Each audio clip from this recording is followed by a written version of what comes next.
무솔리니의 SOS에 독일군이 해결사로 등판을 할 차례입니다. 유고슬라비아에서 쿠데타가 일어났는데 반독일 정부가 들어서게 됩니다. 반독 정부. 네. 근데 이게 그리스에게 오히려 불행한 일이 돼버린 겁니다. 왜?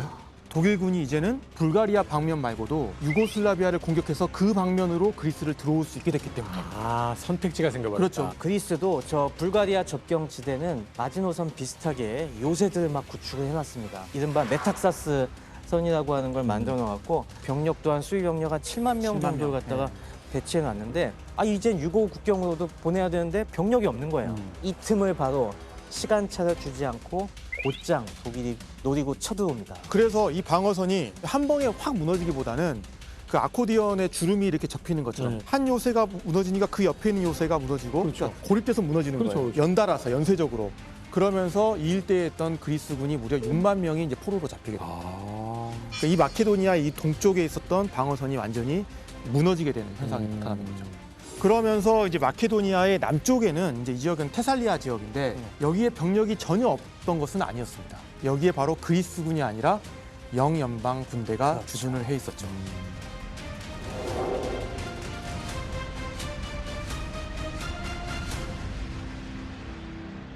그리스도 당연히 패전 상황이 됐고 영국도 이제 조금 올라오던 사기가 뚝 떨어질 수밖에 없다. 그렇죠. 뭐 이런 상황이 좀 생각이 들거든요. 전면에서는 메타삭스 라인을 뚫고 들어왔던 독일군이 내려오게 됐고 이 좌측방으로도 새로운 독일군이 내려옵니다. 그거는 이제 유고슬라비아를 함락시키고 내려왔던 40기갑군단 에아 병력들이에요. 그러니까 영국군 입장에서는 정면에서 내려오는 거는 지원전으로 막을 수 있겠지만 더 빠른 속도로 측면으로 들어오는 군대를 어떻게 막아요? 더 지체했다가는 내 후방이 완전히 차단되죠. 차단되게 되는데. 그래서 결국에는 이제 여기서 밀려나게 되니까 영국군 같은 경우는 그 다음에 어디에 방어 라인을 칠 것이냐, 그 유명한 올리푸스 산 근처입니다. 그 성스러운 그 지역에 독일 기갑부대가 양쪽으로 이제 압착을 해 들어오는 겁니다. 네. 이 당시 여기가 도로 사정이 안 좋기 때문에 별별 수단을 다 써서 옵니다. 제일 많이 쓴 게 철도. 철도를 그냥 위를 타고 가요. 침목 위를 갖다가 철도 뭐 덜벅덜벅거리겠지만은 그냥 그 위로 노면 상태에 신경 쓰지 않고 승차감에 신경 쓰지 않고 오토바이와 트럭들을 그 위로 몰아갖고 계속 내려오죠. 그러다 보니까 아무리 영연방군이라 할지라도 이건 막아서기가 쉽지가 않았죠. 결국엔 그래서 독일군이 이제 4월 16일 날 그러니까 어떻게 보면은 올림푸스 방어선이 무너진 날인데 결정적인 계기가 테살리아 평원에 가장 중요한 교통의 요충지였던 라리사가 함락되면서 여기는 사실 철도의 요충지거든요. 여기가 뚫리면 동쪽으로 서쪽으로 남쪽으로 다 갈 수 있는 그런 곳입니다. 결국 이걸 의미했던 건 뭐냐면 영국군도 이제는 그리스를 막는 게 불가능하다. 그래서 처칠이 이때 이제 지시를 합니다. 최대한 많은 병력을 보존해라. 또 철수. 그 많은 철수를 암시하는 거죠. 그러면서 19일 날 영국군 사령관은 여기서 이제 그리스를 포기를 하고 이집트나 크레타로 가기로 이제 결심을 하게 됩니다. 이제는 영국군은 뭘 해야 됩니까? 철수 작전. 그렇죠. 철수를 하기 위한 시간을 벌어야 되는 상황입니다. 잘하잖아요. 네. 근데 철수는 어디서 하냐? 잘하죠. 경험이 있죠. 수도 아테네가 있는 아티키 지역 그리고 그 밑에 있는 펠로폰네스 지역의 항구에서 해야 됩니다. 펠로폰네소스 반도 쪽 남쪽 끝에서 해야 됩니다. 해야 되니까 네. 그쪽까지 주력이 갈 수 있도록 네. 후비대가 독일의 진격을 막아야 돼요. 막아야 됩니다. 그런데 독일의 진격을 막으려면 결국에는 독일의 이 휘황찬란한 전격전 그리고 그 선두에 내려오는 전차를 막을 뭔가가 필요하지 않습니까? 필요하죠. 준비한 곳이 있습니다. 어디입니까? 데르모빌라입니다. 테르모필. 이거 허준 씨 또 눈이 번쩍 띄죠. 스파르타. 그 전설이 서렸던 그곳. 그 절벽에서. 네. 전차가 한꺼번에 많이 올 수 없죠. 그렇죠. 여기서 다시 우리는 그 기적을 한번 만들어보자. 4월 24일 날 독일군이 공격을 시작하죠. 무려 독일군 전차를 15대나 격파했습니다. 그렇죠. 페르시아의 코끼리들도 거기를 뚫을 수 없어요. 독일군 하루 종일 고개를 못 넘었습니다. 하지만 독일군은 답을 찾죠. 독일군에는 또 배신자가 있었어요? 이번에는 배신자가 아니라 순수하게 본인들의 힘으로써 우리가 300에서도 보다시피 네. 어떻게 거기를 뚫을 수가 있었습니까? 배신한 사람이 뒷길을 알려주잖아요. 그죠. 뒷길로 돌아서 가서 이게 뚫린 거잖아요. 독일군도 뒷길을 찾았습니다.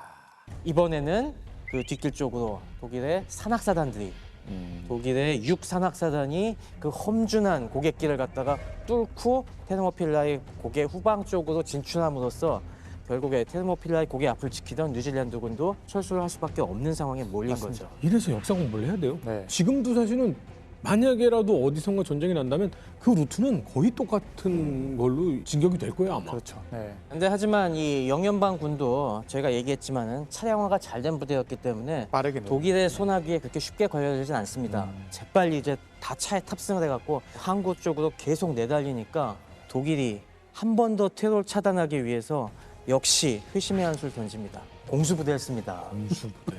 저 그리스 지도에서 보시면은 아테네 쪽으로 내려가는 길도 있지만은 왼쪽 아래 이게 바로 펠로폰네소스 반도죠. 네. 저쪽과 저 사이에는 아주 좁은 병목이 있습니다. 네. 이게 바로 코린트 지역이에요. 그리고 코린트. 코린트 지역이 있고 거기엔 운하가 뚫려갖고 이 사진에서 보시다시피 아주 그 웅장한 코린트 운하가 있습니다. 저 코린트 운하 위에는 다리가 하나 놓여 있어요. 이 다리를 통해서 영연방군이 쫙 빠져나갈 게 분명했기 때문에 독일 공수부대가 마치 에방의 말 요새를 공격하듯이 글라이더 부대를 저 코린트 운하에 투입을 합니다. 그러면서 저기에 70명 정도의 공수부대가 긴급 강화를 해갖고 저기를 지키던 영연방군 후위대를 싹 쓸어버리고 와 특수부대네. 4월 30일까지 이제 마지막 남은 이 그리스의 끝단 항구들로 대추격전이 벌어졌고요. 그래서 6만 명에서 6만 2천 명 정도 들어와 있던 영연방군 중에서 약 5만 명이 철수하는 데 성공합니다. 사실 철수 시작은 테르모필라의 방어선이 뚫린 그날부터 철수 작전을 네. 시작을 합니다. 그래서 원래 주로 가려고 했던 주항이었던 피레우스항 같은 경우는 독일군이 폭격으로 이제 다 엉망으로 만들어놨기 때문에 이곳을 쓰지 못하고 작은 항구들에서 이제 분산해서 나갔던 거죠. 근데 이제 4월 25일 날 1만 명이 빠져나가거든요. 그날이 이제 안작대회잖아요. 그러니까 참 역사의 어떤 이게 좀 다시 되풀이되는 느낌인 것 같은데 참 뉴질랜드군이나 뭐 호주군 같은 경우는 어떤 생각이 들었을까? 저 영국은 네. 안적군 없었으면 어떻게 할 뻔했어. 그렇죠. 근데 저희가 농담처럼 우스갯소리처럼 이렇게 얘기는 했지만 퇴각을 잘하는 군대는 정말 엄청나게 숙련된 군대다라는 거를 볼 때마다 느껴요. 네. 퇴각을 성공하기 위해서는 후비대의 활약이 굉장히 중요하거든요. 여기서도 뉴질랜드군이 요소요소마다 독일군의 아주 맹진격을 적절히 많이 막아세웠고 지금도 그래서 가보면은 호주나 뉴질랜드군 박물관 같은 데서 그걸 굉장히 대단한 업적으로 자랑스럽게 생각하고 있습니다. 맞습니다. 한편 이제 우리가 빼먹었던 하나의 전선이 있는데 바로 알바니아입니다. 아, 네. 알바니아 쪽에는 이제 이탈리아군과 싸우던 그리스 주력이 배치되어 있었고 네. 이탈리아군 일부가 옆으로 내려오기 내려오기도 시작했다고 했지만 동시에 독일군이 밑에서 올라가는기도 했습니다. 아. 그러니까 결국엔 그리스군 입장에서는 알바니아 전선에서 위로는 이탈리아군, 아래로는 독일군에게 공격당하는 상황이었죠. 지금 완전 쌈싸 먹혔네요. 그렇죠. 그러니까 사실 독일군이 후방에서 차단하기 전에 그리스군은 철수를 할 수 있었어요. 그 시간은 있었죠. 네, 시간이 있었는데 그리스군은 철수하지 않고 끝까지 싸우겠다라고 이제 버텼던 거예요. 저 이탈리아 놈들에게 뚫릴 수 없어. 결국에는 그렇기 때문에 4월 20일 날 완전히 이제 포위가 됐고요. 그런데 흥미로운 점은 그리스군이 이탈리아군에게 아니라 독일군에게 항복했다는 겁니다. 나는 절대로 이탈리아군에게는 항복할 수 없다. 그렇기 때문에 독일 리스트 장군이 항복을 제안했을 때 그리스군이 이런 이야기를 합니다. 그리스 육군이 이탈리아군의 처분을 받지 않는 조건을 독일군에게 제시했던 겁니다. 아. 그만큼 반이탈리아 정서가 엄청나게 그러네요. 심했던 거죠. 아. 그래서 그리스군이 메탁사스 라인도 그렇고 이 일대에서 곳곳마다 아주 치열하게 독일군에게 저항을 했기 때문에 독일군도 정말 그리스군에게 경의를 표하면서 나중에 히틀러에게 상신을 해갖고 그리스군 포로들은 전원 석방을 하게 해주십시오. 오. 그냥 뭐 우리가 억류하지 용감합니다. 않고 예우를 갖춰서 항복을 받고 석방할 수 있게 해달라고 해갖고 실제로 그렇게 잘 조치를 해줍니다. 네. 그만큼 그리스군이 요소요소에서 진짜 악으로깡으로 독일도 경탄하게 할 만큼 열심히 싸웠고요. 그리스 본토를 점령하는데 이탈리아는 맛도 못 봤는데 역시나 독일군은 한 달 정도밖에 안 걸렸어요. 한 달도 채 안 걸렸는데 영국군은 잘 들어왔다가 열심히 도와주고 역시나 철수만큼은 누구보다 빠르게 잘 했습니다. 근데 이때 영화 같은 일이 발생을 했다고요? 예, 사실은 아테네를 거쳐서 철수를 하는데 아테네 시민들의 고별 인사를 받았던 거예요. 고별이 그러니까 뭐 이렇게 막 계란 던지고 이런 거요? 아니 그게 아니라 그러니까 정말 박수를 쳐주면서 당신들 정말 고마웠다. 고맙다. 떠나가지만 또 돌아오라고 하면서 이제 인사를 했던 것이죠. 그래서 그 광경을 지켜봤던 영국 포병대 윌러 중령이라는 군인이 있는데 기록을 남기거든요. 우리는 그 사람들이 볼 거의 마지막 영국군 부대원들이었고 독일군이 우리 뒤에 바싹 따라붙어 있을지도 몰랐다. 하지만 거리에 줄지어선 군중이 환호성을 지르고 손뼉을 치면서 우리가 탄 차 주위에 몰려들어 우리 앞을 막아섰다. 아가씨와 사내들이 자동차 발판 위로 뛰어올라 지저분하고 지친 포병대원들에게 입맞춤을 하거나 악수를 했다. 그들은 우리에게 꽃을 던지고 우리 옆에서 같이 내달리면서 소리쳤다. 돌아오세요. 여러분들은 반드시 되돌아야 합니다. 안녕. 행운을 빌어요. 그래서 처절하게 패배를 맛보면서 이 그리스를 떠나는 영국군 병사들이었는데 그 춥고 쓰레렸던 그날의 기억이 어떻게 보면 햇살과 꽃내음으로 가득한 날로 남았다고 합니다. 물론 튀르키예는 굉장히 감정이 안 좋습니다만 영국도 그렇고 독일도 그렇고 굉장히 그리스에 대해서 호의적인 감정을 좀 가지고 있네요. 그렇죠. 뭐 정신적인 고향이라고 하면은 네. 하나는 예루살렘, 하나는 아테네 아니겠어요? 찬란한 그리스 문명의 발상지. 왔다, 내가 왔다. 그렇죠. 얼마나 그 어머, 독일 와보고 싶고 분들도 했어요. 진격하면서 얼마나 가슴이 뛰었겠어요. 그렇죠. 야, 내가 그 옛날 책에서만 보던 올림푸스 테르모필라의 고개, 그죠? 올림푸스 산 옆을 지나서 내가 테르모필라의 고개를 넘고 있다고 막. 독일군들은 자기네가 페르시아 군대는 아니라고 생각했겠지. 그렇죠. 이거는 저 영국 야만인들을 몰아내기 위한 우리가 오히려 그런 군대다라고 하면서 들어갔겠고. 그래서 결국에 탁 와서 저 멀리 아테네 딱 심장이 보면은 끌고, 와. 그렇죠. 기분이 진짜 묘하지 거 그러니까. 아니겠어요? 그러면 영국군 입장에서는 이러한 우리의 본류인 그리스를 도와주러 온 거고 지켜주기 위해 한 거고 그럼 독일군 지휘관들도 가서 그 그리스인들에게나 뭐 시민들에게 함부로 대하지 않았을 것 같다라는 생각이 좀 드네요.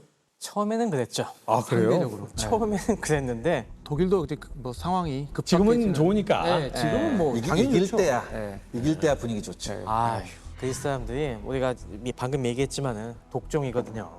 결코 침략자들에게 관대하지 않습니다. 나중에 그리스 레지스탕스도 어마무시하게 활동을 했고 그것 때문에 독일이 엄청나게 열받아서 나중엔 좀 잔악행위도 많이 벌이죠. 자 그런데 그리스 점령에 이빨 하나가 빠져 있습니다. 영연방군 일부가 빠져나간 크레타섬. 크레타섬이 이 지중해 제해권의 가장 중요한 바로 입구잖아요. 네, 지도를 보면은 그냥 느낌이 옵니다. 그리스가 석권되면 그 아래쪽 알렉산드리아 방향으로 나가는 데 있어서 진짜 거대하게 지중해 한가운데 버티고 있는 섬이 크레타 섬이에요. 그리고 사실 문명도 제일 처음 저기 아니었어요? 맞아요. 제가 미노스 문명 우리 얘기 많이 나오잖아요. 저게 되게 길어요. 크레타 섬이 길이가 꽤 커. 300km 가까이 됩니다. 저 크레타가 장악이 되면은 이오니아 해라든가 에게해 방면에 이 모든 입구가 다 막히는 겁니다. 알렉산드리아에서 오는 것도 저기서 막으면 되게 막기 쉬울 것 같아요. 그렇습니다. 그리고 저 크레타에 만약에 공군 기지를 설치하게 되면은 저기서 알렉산드리아까지 폭격을 할 수 있어요. 알렉산드리아에서 몰타로 가는 영국의 지중해 생명선을 그대로 위협할 수 있는 아주 최적의 요지인 겁니다. 그러다 보니 크레타 섬까지 장악해야겠다는 생각을 할 수밖에 없는 거죠. 근데 문제는 뭡니까? 바다를 건너가야 되잖아요. 여전히 제해권은 영국 손안에 있고 이탈리아 해군은 제대로 역할을 못하고 있고 그 사이에 또 이탈리아 해군이 몇 번 나오려다가 또 대차게 까인 적들이 있었기 때문에 아 이걸 도대체 어떻게 공략하지? 그동안 맹활약을 해왔던 공수부대를 투입하자. 바다로 가는 게 힘드니 딱 마침 저기 거리가 항공기들이 작전을 할 만한 거리예요. 그래서 공수작전으로 한번 저 거대한 섬을 장악을 해보자 이제 나서게 된 겁니다. 이게 진짜 이거는 쉽지 않은 단독 공수작전. 저큰 섬을 공수부대로 장악한다. 이거는 그 당시로서는 정말 획기적이고 몇 개 사단은 들어가야 될 것 어려운 같습니다. 작전이었던 것 같은데. 크레타 섬의 길이가 300km라고 하면 이게 서울에서 대구까지 거리인데 어마어마하게 넓은 그렇다면 거기에 섬이죠. 얼마나 많은 공수부대를 넣어야 되는 것도 굉장히 고민일 거고. 바로 그런 게 고민인 겁니다. 이게 히틀러가 그리스에 석권한 다음에 그래서 전쟁지령 25호를 발령하면서 크레타를 공격하기로 결심했다. 작전명은 메아쿠어, 수성. 수성.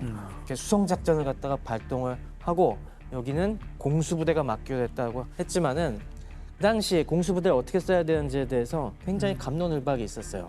크레타가 굉장히 산악지형입니다. 평지가 별로 없었어요. 아 그래요? 그러면은 저게 이렇게 뾰족하게 솟아오른 산맥의 꼭대기가 이렇게 탁 올라와 있는 거예요? 그 정도는 아닌데 그냥 구름같이 이렇게 기복이 많은 산들이 저 300km가 있었고 제주도도 그렇잖아요. 사실 해안에만 네. 그렇죠. 다 산으로 이렇게. 그리고 저 북쪽 해안을 따라서 가느다란 도로가 이제 하나 쭉 펼쳐져 있고 세 개의 큰 비행장과 뭐 기껏해야 강화할 수 있는 지점이 7개 정도밖에 없는 그런 되게 열악한 곳이었어요. 하지만 그동안 독일 공수부대가 계속해서 승리를 해왔기 때문에 자신감. 이거 한번 도박해볼 만하다. 들어가자라고 결정이 된 겁니다. 예전에는 근데 독일군 공수부대 작전할 때 글라이더를 많이 이용했잖아요. 근데 방금 말씀하셨듯이 구름이 많고 이렇게 되면 글라이더의 사용에 조금 제약이 있지 않을까요? 무엇보다도 저기는 최단 시간 내에 많은 병력을 집어넣는 게 중요하니까 있는 수단 다 써보자.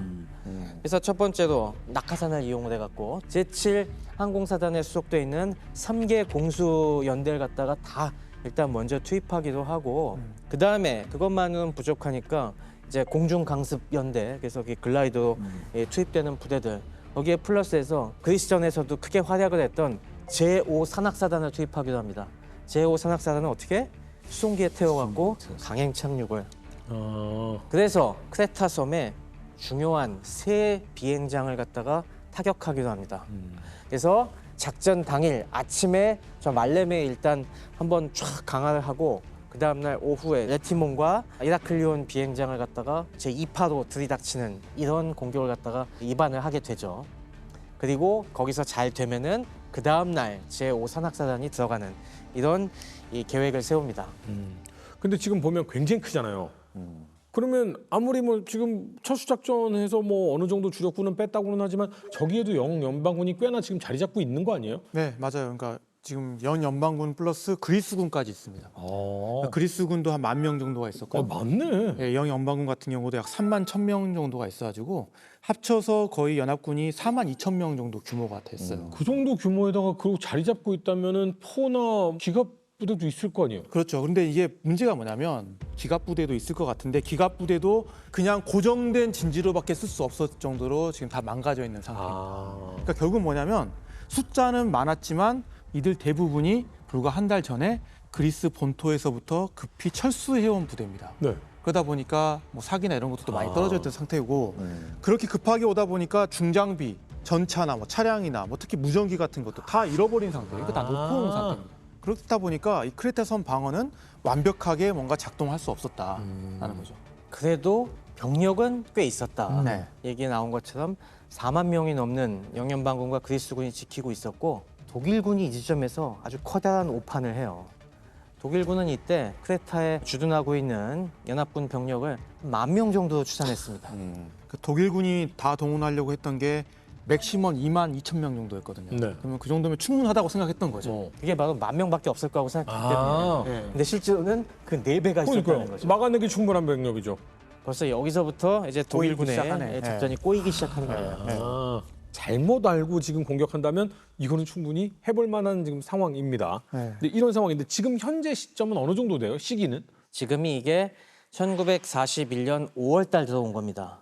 드디어 공격 날짜를 갖다가 5월 20일로 확정을 한 겁니다. 근데 1941년 봄이 넘어가면 네. 미국이 슬슬 도움을 주던 때 아니에요? 와, 진짜 역사 공부를 제대로 하셨어요. 그러니까 실제로 41년 3월 11일 날 미국의 루즈벨트 대통령이 무기 대여법에 서명했어요.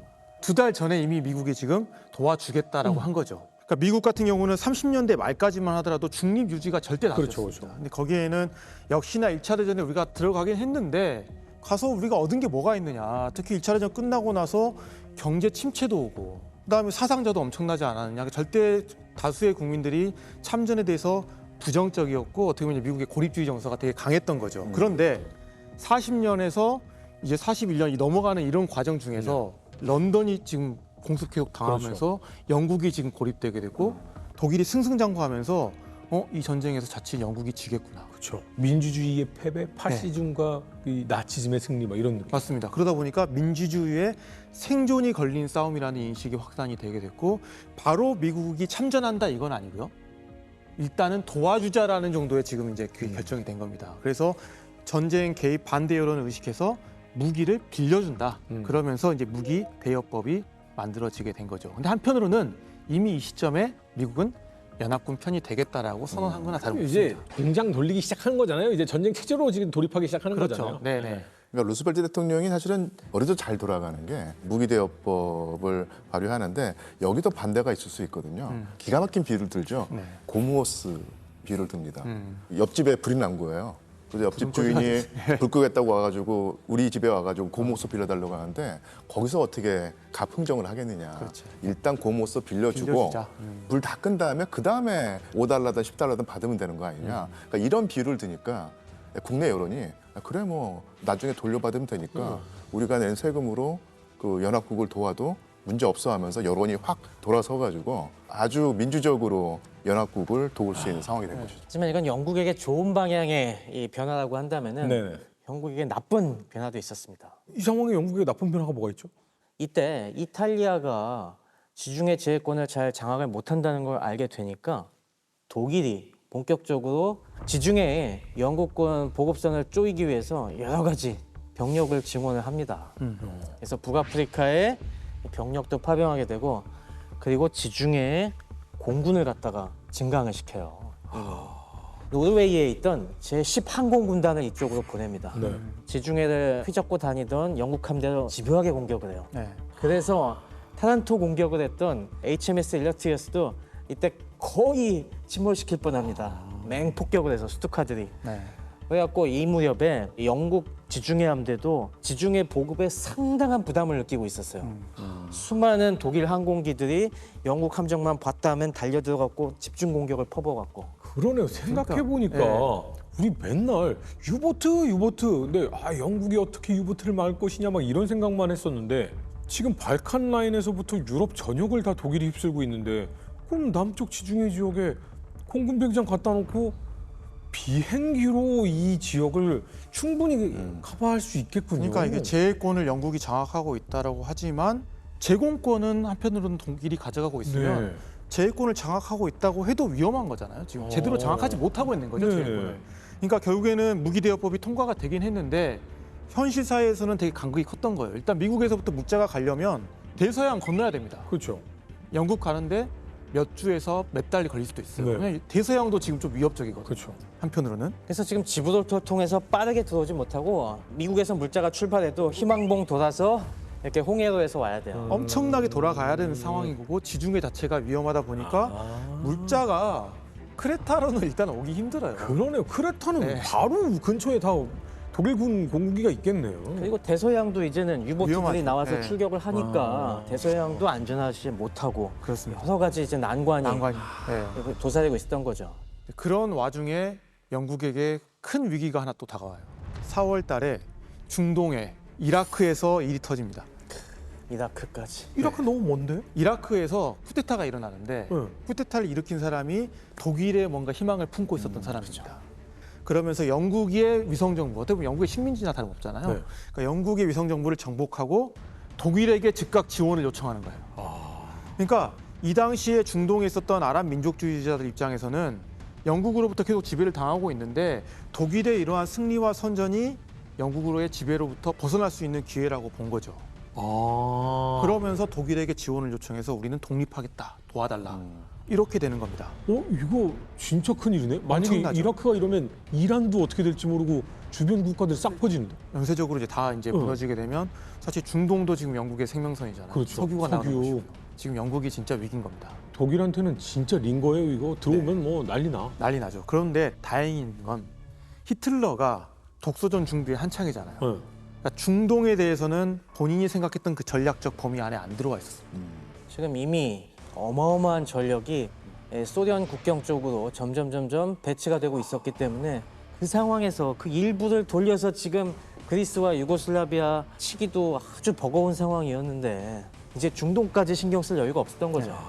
그래도 뭘 해주긴 해야 되니까 아주 소규모의 항공 지원만 루프트와페만 보내는데 네. 어떻게 보내냐면 BC 프랑스령의 시리아의 어떤 비행장을 이용해서 이라크로 진입을 하게 하는 거죠. 그래서 영국은 이제 정말 이건 심각하다 사태가. 그래서 즉각적으로 뭔가를 해야 된다. 왜냐하면 지금 반란이 확대되면 어때? 완전히 중동에서 입지가 없어지죠. 흔들릴 수 있으니까. 그래서 웨이벌이 즉시 팔레스타인 그리고 인도에 있는 영국군을 여기에 급파를 하게 됩니다. 그러니까 그 주변에 있던 영국군을 털털 털어서 여기에 이제 보내는 겁니다. 그만큼 중요하게 생각했네. 네, 그러면서 바스라 항구도 이제 막게 됐고 결국에는 5월 중순까지 이제 바그다드에 진입을 해서 반란을 어떻게든 진압을 하게 됩니다. 아, 그런데 이때 이제 영국군에게 눈에 가시 같은 존재가 뭐냐면 BC 프랑스예요. 그러니까 프랑스가 애매한 중립을 하고 있었거든요. 결국에는 독일에게 비행장을 이용할 수 있도록 허락을 해준 거잖아요. 지금 독일 발 아래 있잖아요. 네, 근데 이제 영국 입장에서는 BC 프랑스가 여기서 계속 중립을 하고 있는 한 언제든지 우리에게 다시 위협이 될 수 있겠구나라는 어떤 그런 걸 느끼게 되는 겁니다. 그래서 이라크의 반란을 진압한 직후에 바로 시리아와 레바논에서 프랑스 세력을, 그러니까 BC 프랑스 세력을 몰아내기 위한 그런 전투를 하는데 이때 영국군이 누구를 이용하냐면 드골의 자유 프랑스 군대를 이용하죠. 그래서 BC 프랑스 군대와 자유 프랑스 군대가 여기서 전투를 하게 됩니다. 드골이 여기서 이제 이렇게 되면서 다른 프랑스인들의 지지와 대외적인 다른 국가와의 어떤 세력이 점점 커지게 되겠네요. 그렇죠. 그러니까 결론적으로 크레타 섬은 정말 전략적으로 중요한 곳이지만 영국 입장에서는 다른 급한 불들을 끌 게 많았기 때문에 크레타 섬은 그런 추가 지원 없이 자체의 전력만으로서 독일군의 공수부대를 막아야 되는 상황이었던 거죠. 참 숨가쁘게 지중해 패권의 위기가 양쪽 모두에게서 흘러가고 있죠. 지금 듣다 보면 야, 이렇게 중요한데 왜 이렇게밖에 안 해줘? 네. 이렇게밖에 해줄 수가 없어. 상황이. 그렇지. 예.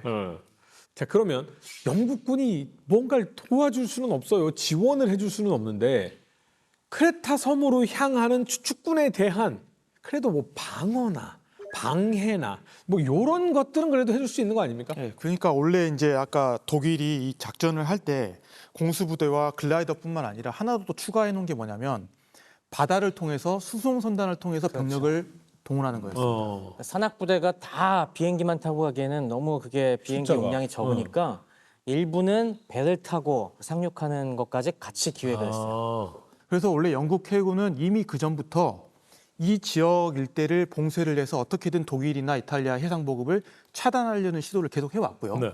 특히 이제 5월 21일 날 독일 공수부대가 착륙을 하게 되는데 그때 수송부대를 보내기 위해서 이탈리아 군대가 와요. 그러니까 이탈리아 해군이 수송선단을 에게 북쪽에서부터 이렇게 출항시켜서 해서 와죠. 크레타로 이렇게 옵니다. 멋있게 오겠네. 네, 근데 이거를 영국 해군이 알아챈 거죠. 영국 해군은 항공정찰도 하고 레이더도 있기 때문에 바로 포착을 했어요. 그래서 5월 22일 날 이거를 공격합니다. 공격해서 이탈리아 수송선이 한 12척 정도가 되는데 대부분 다 격침됩니다. 아이고. 산악부대, 뭐 일개 대대 같은 경우는 거의 다 물에 빠진 생쥐가 돼갖고 살아나오는 그런 여러 가지 참극도 많이 겪었는데 그렇게 한번 당하니까 그 다음에 독일 공군이 역시 새까맣게 몰려왔죠. 네. 그 다음 날 다시 한번 영국군이 수축국 호송선단을 또 공격해요. 근데 그때는 독일 공군들이 새까맣게 몰려와갖고 피해를 별로 못 입힙니다. 오히려 영국 해군도 굉장히 많은 피해를 입었죠. 그래서 영국 해군이 5일 동안에 꽤 많은 피해를 입게 됐고 결국에는 이 일대의 제해권을 잃게 되는 일대에 이제는 도와주지도 못했는데 이제는 막아주지도 못하는 상황. 그렇죠. 알아서 잘 좀 버텨라. 이렇게 해야 그런데 돼요. 어찌됐든 간에 독일군의 그런 해상을 통해서 운반하려고 했던 운송하려고 했던 지상군들을 다 막아내긴 했죠. 그죠? 큰 이제는 차질을 배가 했죠. 없으니까 그렇죠. 그래서 독일군은 전적으로 항공 경로를 의존할 수밖에 없게 되는 거죠. 양쪽 다 참 힘든 상황이네요. 네. 자, 대규모 공수부대 투입 작전. 여기에 한번 저희가 집중을 한번 해보도록 하겠습니다. 이때까지만 해도 목표 지점에 근접해서 강화를 하던 시절이다 보니까 공수전의 생명이자 관건은 기습입니다. 알아채는 순간 이건 뭐 학살이 될 수도 있으니까요. 그런데 이 정보, 새 나가면 안 되는데 새 나갔다면서요? 사실은 또 영국이 잘하는 게 역시 정보, 첩보전인데 그 잉글랜드 남중부에 유명한 지명이 있습니다. 버킹엄셔라는 곳이 있는데 여기 그 버킹엄셔 주에 블랙칠리라고 하는 소도시가 있어요. 그 소도시 안에 또 블랙칠리 파크라고 하는 전형적인 빅토리아풍 저택이 있는데요. 이것이 바로 영국 첫 버전의 중심지가 됩니다. 약간 영화에 나오는 것 같은데 예. 여기에서 막 뒤에 책장 열리고 의자 올라오면서 막 예. 그래, 다들 오셨군요. 그래서 사실은 전쟁의 기운이 스멀스멀 올라오던 때 1938년도였거든요. 이때 블랙칠리 파크에다가 정부 암호학교를 만들어가지고요. 암호를 푸는데 어떤 일가견이 있거나 재주가 있는 사람을 다 불러 모은 거예요. 그래서 그 중에 가장 유명한 사람이 바로 앨런 튜링. 예.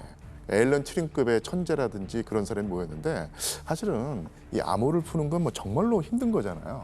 뭐 정말로 알려주지 않으려는 걸 알아내야 되니까 이런 일을 잘하는 사람들이 보통 정상적인 사람이 없습니다. 그렇게 하죠. 예. 한 곳에 이렇게 선이 이렇게 깊숙하게 발달된 예, 사람들이 예. 많죠. 근데 마법사들도 많이 도움을 진짜로 마법사에 가까운 능력을 가지고 있는 분들이 예. 호구 같습니까 얘가? 예. 여기 블랙칠리 파크는 제가 우연히 여길 가보게 됐었는데 여기도 가봤어요?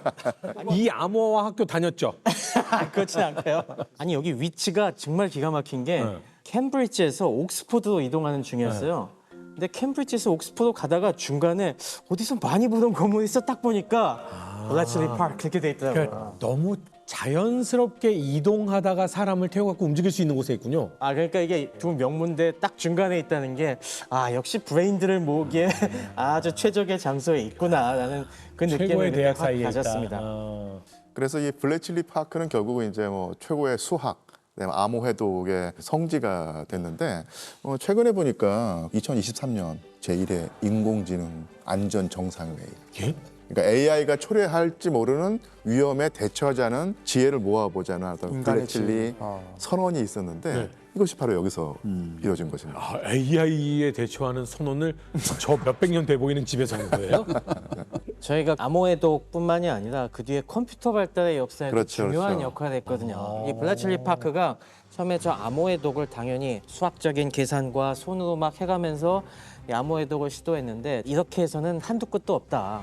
그러니까 컴퓨터를 개발해갖고 이 컴퓨터를 이용해서 암호해독을 하자라고 이런 방향으로 나가게 됐거든요. 그래서 그게 잘 나온 게 바로 그 이미테이션 게임 같은 그런 영화들 있지 않습니까? 컴버배치가 나오는. 이건 자세한 얘기 하기에는 너무나 많기 때문에 이거는 나중에 외전에서 한번 진하게 다뤄드리기도 하고요. 근데 어쨌든 간에 이 블랙칠리 파크의 괴짜들을 모아놓은 가장 근본적인 이유가 역시 암호 해독 시스템을 만들기 위함인데 이 시스템에 붙인 이름이 바로 울트라였어요. 독일군의 애니그마를 뚫기 위함이었는데 이 애니마가 정말 뭐 천문학적인 조합이 나오기 때문에 도저히 풀 수 없다고 생각을 했는데 그 독일이 육군하고 해군이 있는데 이 육군과 해군은 천년 넘는 역사를 가진 병정이기 때문에 뚫리지 않게 계속 보완을 하는 전통이 있었고 문제가 공군이었습니다. 공군은 이제 창설연대가 얼마 안 되기 때문에 경험도 없고 군기가 바짝 들지. 콘도로 좀 빠져 있었군요. 예. 베링이 문제네. 예를 들어서 암호해독병이 맨 처음에 초기 값을 설정할 때 같은 걸 쓰는 겁니다. 그렇죠. 그러니까 맨날 쓰던 거 또 쓰고. 예, 패스워드 바꾸면 막 헷갈리니까 하나만 계속 쓰잖아요. 예, 그런 식으로 해서 이제 처음에 초기값 설정할 때 내 여친 이름 헬가 이렇게 딱 이것만 쓰는 거예요. 거기서 이제 결국은 블랙칠리 파크의 천재들이 그걸 이제 뚫을 수 있는 어떤 하나의 바늘 틈을 찾아냅니다. 실마리처럼. 약간 예. 그 숫자 풀이하거나 뭐 이런 것도 보면 하나를 풀기 시작하면 막 풀리기 시작하는 그런 느낌이군요. 예, 예. 그런데 결국 크레타에 주로 투입되는 독일 전력이 대부분 다 공군이거든요. 히틀러가 메르크와 그러니까 수성작전 명령을 내린 다음 날 4월 26일에요. 영국군이 가로챈 메시 두 개가 크레타를 언급하는 겁니다. 이걸 또 우리가 풀었다고 하면은 당연히 독일도 이걸 바꿀 거 아니겠습니까? 그래서 결국은 아테네에 있는 영국 스파이 한 명이 수집한 휴민트 정보로 우리가 영국이 이걸 안다는 식으로 포장을 해가지고 결국 블랙칠리 파크의 존재라든지 얼트라의 어떤 존재 자체를 이제 감추는 포장을 해놓고 하지만 실시간으로 크레타 섬에 있는 영국군에게 정보를 전달했던 것이죠. 암호를 파악한 게 아니라 간첩이 정보를 빼온 것이다. 예. 아니 뭐 심지어 이 정보는 2차 세계대전 끝나고 나서도 공개를 안 했어요. 몰랐던 거예요, 독일은? 네, 그래서 예전에 2차 세계대전 직후에 나온 전쟁사들에서는 이런 정보가 어디서 나왔는지 일체 언급이 없었어요. 사실 2차 세계대전과 관련된 기밀은 대부분 40년대 말 50년대 초에 다 해제가 돼서 또 사람들 입방정 떨면서 다 금방 알려졌는데 이 암호 해독 관련된 부분은 끝까지 기밀로 그냥 전후에도 왜냐하면 이 암호 해독하는 방법들이 냉전 시대로 쓰였기 때문에 철저하게 이거는 입단속을 시키다가 1970년대가 돼서야 그때야 기밀 해제가 되면서 그때부터 알려졌어요. 독일은 현재 본인들의 암호가 털린 줄 모르고 있습니다. 언제 어디에 얼만큼이 도착하는지 영국은 낱낱이 알고 있고요. 그러면 모른 채 그냥 대규모로 강화를 하는 겁니까? 네, 독일군 공수부대가 그동안 여러 군데에서 성공을 해왔지 않습니까? 네. 노르웨이, 네덜란드, 그리고 그리스 등등에서 화려한 성공을 거뒀다시피 이번에도 당연히 우리 공수부대 앞에는 승리만이 있을 것이다 자신을 하고 5월 20일 드디어 크레타 강화작전을 개시하게 되죠. 첫날 5월 20일의 목표는 지금 저기서 맨 왼쪽에 보이는 말라메 비행장부터 공격이 개시됐습니다. 그런데 지금 이 상황을 빤히 알고 있는 영연방군은 가장 저 말라메 비행장에 주력 부대를 배치해놔요. 이게 네. 바로 뉴질랜드 사단이었습니다. 뉴질랜드 사단 우리가 어디서 봤죠? 그리스에서 바로 올림푸스 산 옆을 갖다가 지키고 있었던 그 뉴질랜드 부대들이 이 크레타로 쫓겨와갖고 복수를 서력을 다짐하면서 말라메 비행장 주변에 배치가 돼 있었고요. 독일군이 올 때가 됐는데 하고 기다리고 있던 네. 상황이니까 독일군 공수부대가 마침내 나타나갖고 쫙 낙하산을 떨어뜨릴 때부터 각종 기관총과 대공포 딱 위치 잡고 상대할 준비를 하니까 그냥 내리는 도중부터 난사에 추풍 낙엽처럼 쓸려가기 시작한 거죠. 저 낙한 공수부대를 잘 보세요. 공수부대 특징이 제일 저거 나타나 저 있습니다. 장면 중요해요. 보급품들을 저렇게 따로 떨어뜨리는군요. 무기요. 무기를 따로 떨어뜨려요. 캐니스터에다가. 딱 내리자마자도 무장이 실린 캐니스터 가기도 전에 빗받치는 기관 총탄에 글로 가지도 못하고 그냥 포복해갖고 그냥 옴싹달싹 못하고 죽는 일들이 아주 빈발해갖고 이날 엄청나게 많은 피해가 납니다. 저기 더군다나 크레타 주민들도 독일군한테 굉장히 적대적이었어요. 그러겠죠. 그래서 주민들이 몽둥이 가지고 기다리고 있다가 밀밭에 떨어졌는데 패는 거예요. 적지 않은 독일군 공수부대に맞아 죽습니다. 그리고 이 5월 20일 오전에 그래서 말라메부터 큰 피해가 났는데 어떻게 합니까? 지금 작전이 굴러가고 있는데 네. 그때도 계속 갈 수밖에 없죠. 진행시켜야지. 그래서 그날 오후에는 그다음 2파로서 중앙 부분에 있던 레팀논 비행장과 저 맨 동쪽에 있던 이라클리온 비행장에도 공수 연대들이 낙하합니다. 근데 저기서 똑같았어요. 그래서 뭐 첫날 강한 부대들이 이 비행장을 갖다가 완전 제압하기는커녕 쏟아지는 공격을 막아갖고 자기 몸 하나 어떻게 숨길 곳 찾기도 어려운 아주 끔찍한 상황이 벌어졌습니다. 아니 근데 그걸 알면서도 계속 그냥 공수부대 보내고 강행 착륙을 시키고 했던 거예요? 아니 지금 여기서 중단하면 다른 방법이 낙하간 병사들 다 버릴 그냥 테니까. 포로가 되잖아요. 어떻게든 지금 피해가 큰 건 알지만은 아. 이 상황을 반전시켜서 밀어내야지 여기서 중단할 수는 없는 일이죠. 매몰 비용이라는 느낌이 좀 들기는 하네요. 예. 아 그렇죠. 근데 뭐 지금 어쩔 수 없는 상황이죠. 그래도 이날 밤에 독일군 공수부대들이 야음을 틈타갖고 어떻게든 이제 고립된 곳곳에 동료들과 접선을 하고 무장을 막 챙기고 그리고 어떻게든 이 비행장 확보에 난리를 칩니다. 왜냐하면 비행장을 갖다가 확보를 해야 그래야 그 다음날 윤커스 52 수송기에 탑승한 이 산악부대들이 들어올 거 아니에요. 네. 증원부대들이. 네. 그래서 결국에 뭐 그날 밤새 해갖고 말라메 비행장에서는 뉴질랜드군을 그래도 비행장 바깥으로는 약간 밀어내요. 오. 그래서 그 다음 날이 되면서 드디어 윤커스 52들이 강행 착륙을 하기 시작을 합니다. 그런데 역시 대공포들이 여전히 살아있기 때문에 이 착륙하는 윤커스 52들도 곳곳에서 대공포를 맞아갖고 그대로 그냥 처박히는 일들이 빈번을 해요. 그나마 예, 독일 공수부대들이 굉장히 정예부대인데다가 훈련이 잘 돼 있었어요. 네. 그리고 여기서 추가로 투입된 5산악사단도 굉장한 정예부대였거든요. 거의 4, 5일간 사투를 한 끝에 말라메 비행장에서는 그럭저럭 밀어내갖고 점점 내륙으로 밀고 가기 시작을 했고 그래서 27일 정도가 되면은 하니아현이라고 하는데 저 하니아현 일대를 갖다가 독일군이 장악하는 데 성공을 합니다. 그래서 저쪽에서 뉴질랜드 사단 주력이 또 한 번 반격을 시도하지만은 그게 실패로 돌아가면서 크레타 섬 주둔 영연방군도 아 이제는 무게추가 넘어갔구나 이걸 직감을 합니다. 그나마 이게 어려운 싸움에서도 성공을 할 수 있었던 가장 결정적인 계기는 산악사단이 내려왔기 때문이라고 생각을 합니다. 사실 공수부대 자체로서는 중화기가 가지고 있지 않은데 산악산에게는 그나마 이제 포병과 같은 중화기가 있었기 때문에 이들과 합세해서 계속 이제 어떻게 보면 뚫어냈던 거죠. 중화기도 낙하산 달아서 떨구는 거예요. 아니요, 수송기에 싣고 온 수송기에 거죠. 실어가지고. 수송기에. 네. 그래서 두 부대가 합세했기 때문에 그나마 이제 상황을 반전시켜서 계속 밀고 갈 수 있었던 거죠. 그러면서 사실 저 크레타 섬이 그 당시에는 저 북쪽 해안을 따라서 도로 하나밖에 없었어요. 그래서 그 도로를 따라서 계속 밀고 가면서 그렇죠. 네. 저 중앙에 있던 레팀논과 이라클리온을 향해서 연결 작전을 계속 시도하는 거죠. 5월 27일 정도를 기점으로 해서 크레타 섬 수비대가 크레타 섬도 포기한다라는 결정을 내립니다. 또 탈출 작전 시작하는 거예요. 네, 그러면서 독일군이 슬슬 퇴각하는 영연방군을 추격을 해가면서 점점 발판을 넓히게 되고요. 그래서 그리스군과 영연방군이 합쳐서 한 4만 2천 명 정도가 있었는데 그리스군은 거의 다 포로가 됐고 1만 명 정도, 그리고 2만 명 정도가 탈출하는 데 성공했고 나머지는 다 포로가 됐습니다.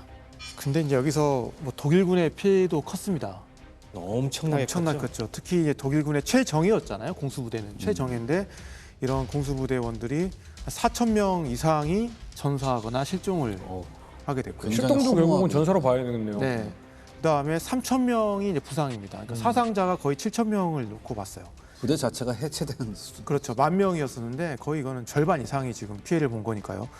다만 전투 결과를 놓고 봤을 때 보면은 독일군 엄청난 성공입니다. 왜냐하면 이거는 대규모 공수부대만으로도 이 대형 섬인 크레타를 점령을 한 거잖아요. 그렇죠. 근데 이거는 사실 엄청난 게 또 뭐냐면 공수부대가 단독으로 이런 결정적 작전을 할 수 있구나. 그러니까 전략 수행을 할 수 있구나. 네. 하나의 가능성 아닙니까? 엄청난. 그래서 사실 스튜던트는 엄청난 희망에 가득 찼죠. 앞으로 우리가 우리 공수부대만으로도 몰타나 아니면 뭐 수에즈 운하와 이런 독일군의 전쟁 수행에 있어서 엄청나게 중요한 곳들을 다 점령할 수 있겠구나. 근데 한 번에 7천 명씩 죽어가면서 뭐 손상을 입어가면서 그러니까 피해가 있었긴 했지만 결과적으로는 대성공이었잖아요. 그러니까 왜냐하면 임무를 완수했으니까. 방법이 없는 상황에서 공수부대가 어찌됐든 우리가 그 임무를 완수해놨다. 이거는 사실 본인한테는 엄청 희망적인 일이었죠. 그래요? 네. 근데 히틀러가 허준 MC님이랑 같은 반응을 보였습니다.